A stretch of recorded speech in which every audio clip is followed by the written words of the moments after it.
नमस्कार दोस्तों, मेरे यूट्यूब चैनल बेसिक नॉलेज है इसमें आपका स्वागत है। दोस्तों, आज हम बात करेंगे इंडोमेंट प्लान के बारे में कि इंडोमेंट प्लान क्या होता है, इसे क्यों करवाना चाहिए और कैसे करवाना चाहिए, क्या क्या डॉक्यूमेंट्स इसके लिए होना चाहिए। आज हम इसी टॉपिक पे बात करेंगे।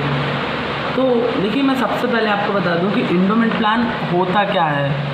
तो इंडोमेंट प्लान जो होता है बेसिकली एक तरीके का एक सेविंग प्लान होता है, फुल्ली सेविंग प्लान होता है, जिसमें आपको दो बेनिफिट मिलते हैं, इंश्योरेंस प्लस में आपका सेविंग। तो दो टाइप से, मतलब ये समझिए ये आपका 2 in 1 बेनिफिट प्लान है। दो बेनिफिट मिलेंगे एक ही प्लान के अंदर। जैसे मैं आपको बताता हूँ कि क्या क्या बेनिफिट मिलेंगे आपको। सबसे पहले अगर हम बात करें कि इसमें आपको सेविंग किस तरीके से मिलेगी, तो देखिए इंडोमेंट प्लान में क्या होता है कि आप अभी से जिस टाइम से इस प्लान को शुरू करना चाहते हैं उस टाइम से थोड़ा थोड़ा पैसा इसके अंदर सेव कर सकते हैं। एक मैच्योरिटी टाइम के बाद जो टाइम आप चूज़ कर सकते हैं अपने हिसाब से, जो भी टाइम आप सेलेक्ट करते हैं उस टाइम के बाद आपको आपका पैसा विथ बोनस और करंट रेट ऑफ इंटरेस्ट के साथ आपको आपका पैसा रिटर्न कर दिया जाएगा। तो ये तो हुआ आपका सेविंग कि आपका पैसा तो आपका सेव ही हो रहा है कि आपने थोड़ा थोड़ा पैसा सेव किया, आगे चल के मैच्योरिटी टाइम के बाद आपको अपना पैसा रिटर्न कर दिया कंपनी ने। तो ये हुआ आपका सेविंग। अब बात करते हैं इंश्योरेंस पर। तो इंश्योरेंस क्या होता है, देखिए पहले सेविंग के बारे में बात कर लेते हैं कि सेविंग में क्या होता है कि जैसे आप भी जानते हैं, आप सेविंग करते हैं, बैंक में आप सेव करते हैं, एफडी में सेव करते हैं। एफडी में कितना रेट ऑफ इंटरेस्ट, 6-7%, इससे ज़्यादा रेट ऑफ इंटरेस्ट नहीं रहता है। और भी कई जगह हम सोचते हैं चलो ठीक है कहीं सेविंग ना करके अपने बैंक अकाउंट में सेविंग करें, बट आप जानते हैं हम सेविंग नहीं कर पाते हैं। कहीं भी सेव करें, अपने बैंक अकाउंट में भी सेव करते हैं, अगर जेब में एटीएम है और ज़रूरत पड़ी तो वो पैसा भी हम खर्च कर देते हैं, ना कि हम सोचते हैं कि नहीं ये पैसा, क्योंकि वो पैसा हमारा सेविंग नहीं कहलाता, वो रखा कर रहे थे सेविंग पे। तो सेविंग आप जानते कहीं पे भी नहीं कर पाते हम सेविंग। तो इसीलिए हमें इंडोमेंट प्लान लेना ज़रूरी होता है ताकि हम अपने फ्यूचर के लिए, देखिए एक कोई भी व्यक्ति है वो कमा किसके लिए रहा है, अपनी फैमिली के लिए। तो अगर फैमिली के लिए कुछ सेव करके नहीं रखा तो फिर क्या किया। तो इसीलिए हमें अपने फ्यूचर की सेविंग के लिए, ताकि अगर हमें कोई ज़रूरत पड़ती है या आगे चल के, आप भी जानते हैं कि पैसा वही है लेकिन चीज़ों की वैल्यू ज़्यादा बढ़ रही है। वही आप जानते हैं, वही 50 रुपये तो वही रहा, लेकिन उसी 50 रुपये का अब पेट्रोल आप जानते हैं कितना महंगा हो गया। तो ऐसे ही चीज़ों का दाम बढ़ रहा है तो पैसे की वैल्यू ऑटोमेटिक घट रही है।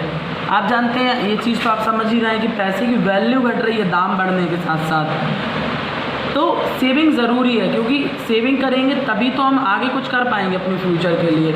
अगर सेविंग नहीं करते हैं और कोई ज़रूरत पड़ती है तो फिर आप भी जानते हैं लोन लेना पड़ता है, कहीं किसी से उधार मांगो और उनका इंटरेस्ट जानते हैं। वो उस इंटरेस्ट से अच्छा है कि अभी से जब हम कमा रहे हैं जिस एज में, उस एज से थोड़ा थोड़ा सा पैसा सेव करके चलें, ताकि हमारे फ्यूचर में जैसे हम आगे चल के अपना बिज़नेस स्टार्ट करना चाहते हो, मान लीजिए आप अपना बिज़नेस स्टार्ट करना चाहते हैं, अपनी कोई शॉप खोलना चाहते हैं, आप चाहते हैं कुछ भी प्रोजेक्ट पे काम कर रहे हैं आप, उसके लिए फ्यूचर के लिए आपको पैसा सेविंग करना है, तो आप इंडोमेंट प्लान में पैसा सेव करके रख सकते हैं अपना। इसमें होता क्या है कि इसमें आप अभी से जिस एज से हैं आप अभी से अपना थोड़ा थोड़ा पैसा सेव करके चल सकते हैं। इसका स्टार्टिंग प्राइस है, आप देखिए अपने हिसाब से आप अपना प्रीमियम अफोर्ड कर सकते हैं। मिनिमम साल में आप 10,000 रुपये तक इसमें सेव कर सकते हैं मिनिमम। मैक्सिमम आप जितना करना चाहें उतना कर सकते हैं। मिनिमम 10,000 रुपये, मंथली के बेसिस पे करना चाहें 800, 900, 1,000 रुपये, इतना आप मिनिमम इसमें सेव करके चल सकते हैं मंथली बेसिस पे।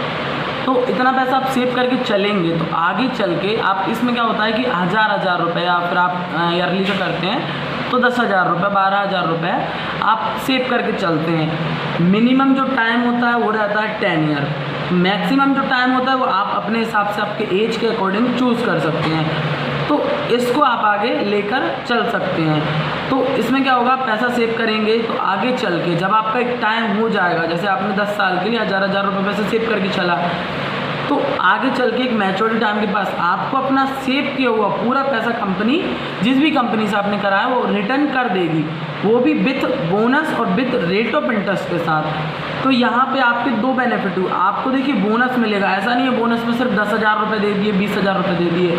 आपके पैसे को देखेंगे कितना आपका टोटल अमाउंट हुआ, 1.5 लाख हुआ तो 2 लाख देगी कंपनी। बोनस कंपनी पर डिपेंड करता है, कंपनी कितना बोनस दे रही है, ठीक है। तो उस टाइम पे आपको अपना पैसा बोनस प्लस में करेंट रेट ऑफ इंटरेस्ट के साथ वापस दे दिया जाएगा। तो ये रहा इसका पार्ट 1, इंडोमेंट प्लान का पार्ट 1 रहा। अब मैं इसका इंश्योरेंस में क्या क्या बेनिफिट मिलेंगे वो आपको पार्ट 2 में बताऊंगा। तो आप प्लीज़ दोस्तों मेरे चैनल को ऐसे ही अपडेट्स आते रहेंगे, आप इसको सब्सक्राइब करिए चैनल को और वीडियो को लाइक करिए ताकि मुझे मोटिवेशन मिले और मैं कुछ और बड़ा करने का सोचूं। थैंक यू सो मच दोस्तों।